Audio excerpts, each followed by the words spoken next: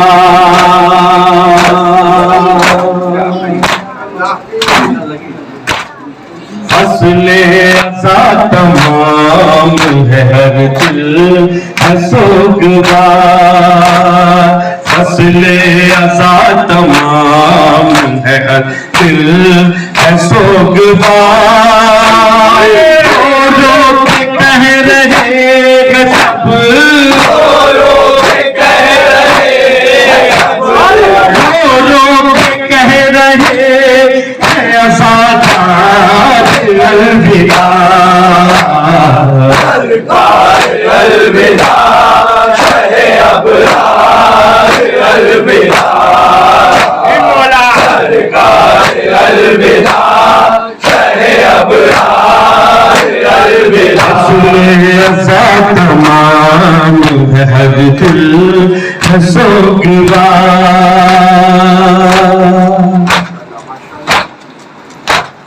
فصل عزا تمام ہے ہر دل ہے سوگوار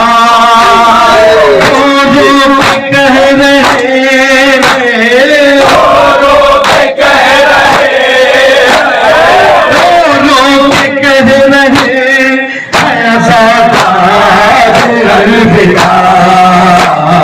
سرکار الوداع شہ ابرار الوداع سرکار الوداع شہ ابرار الوداع رو کر کہو حسین کے کریل جوان سے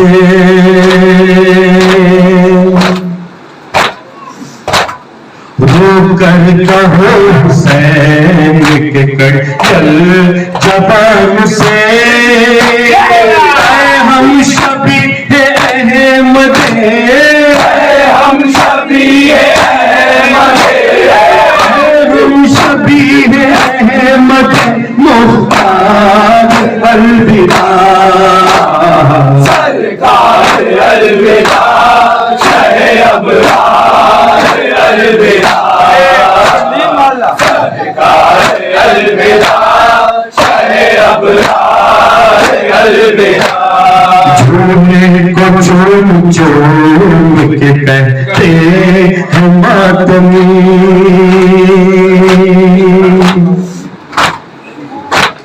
جھولے کو چوم چوم کے کہتے ہیں ماتمی جانے رباب دین کے جانے رباب دین کے جانے رباب دین کے مددگار الوداع سرکار الوداع شہ ابرار الوداع سرکار الوداع شہ ابرار الوداع جھولے کو چوم چوم کے کہتے ہیں ماتمی